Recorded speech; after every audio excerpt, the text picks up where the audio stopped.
My name is Levi Frazier Jr., and I'm the Artistic Director and co-founder of Blue City Cultural Center.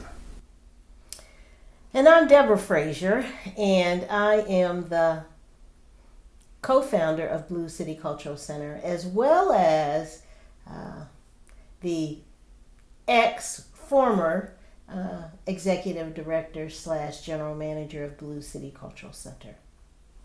Well, I can remember when we started Blue City Cultural Center. Well, I can remember before then, because we were all writers, and you were our main writer of the Beale Street Writers Workshop? Beale Street Writers Workshop. Beale Street Writers Workshop was an outgrowth of Beale Street Repertory Company, which started in 1974.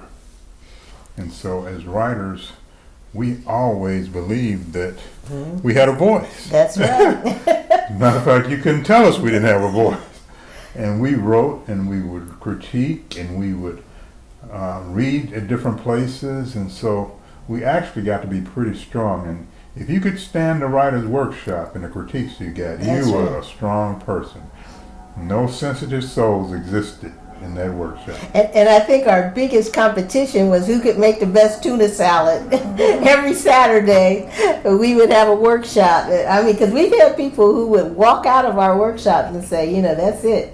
I think 1 or 2 times my husband was even going to walk out one time. But it was a beautiful situation. But to me, Beale Street Repertory Company was so much of a theater company, it didn't see quite the value that writers had in the overall picture and growth of Beale Street Repertory Company.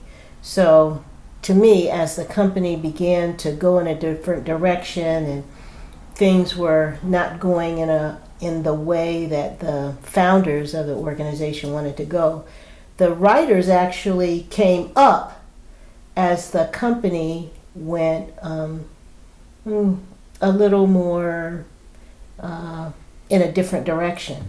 And so with that strength, we said, you know, we were going to start a theater company that emphasized original work. Mm-hmm. And that's exactly what we did. And Blue City Cultural Center was their company.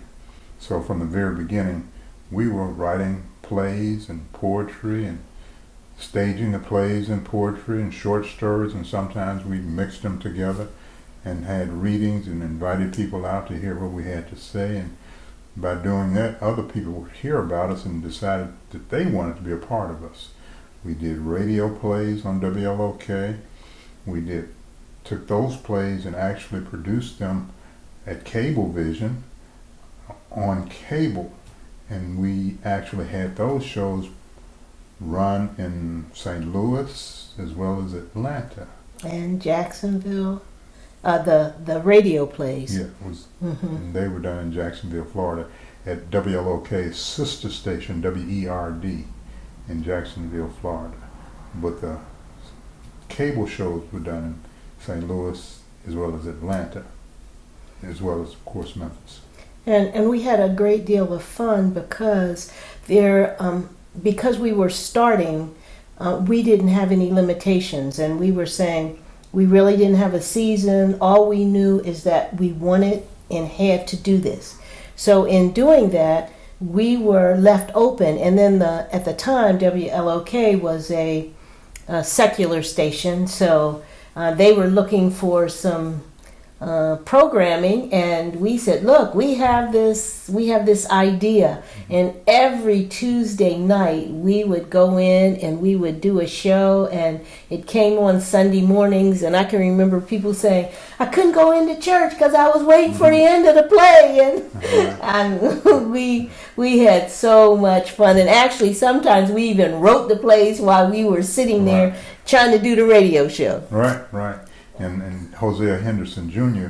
was the founder and we say critter of Play for a Day. We actually created, but we call him the critter of Play for a Day. And he did an excellent job with it. And based on that, we said, you know what? We approached Cablevision and said, we'd like to do these shows on cable because they had what was called public access. And with public access, you can actually stage plays, you could have interviews, talk shows. And so since we're a group of writers, we said, let's do plays. And so that's what Yeah. we did. We had a great time. We even got an award for doing our plays on public access.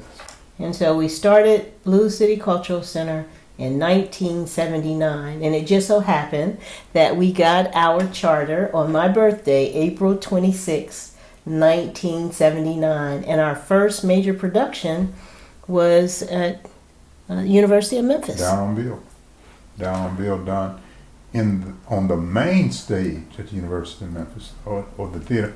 Actually, the theater was called Big Red. That's where we did the show. And we had Loretta Shelby, who was Miss Black Universe, eventually became Miss Black Universe. She was Miss Black Memphis, I think Miss Black Tennessee. Then we had Tommy Ray, who was an actor here with us. And Tommy did a lot of work. He also was in a television movie with Lou Gossett Jr. Danny Drew, who did Cheap Gas, which was an original series that we did too. And a lot of other people. And several people in that company ended up getting married. And still married today. As a matter of fact, Danny and his wife met in Down on Beale when we Maryland, did in Maryland, and they're still married. Mhm.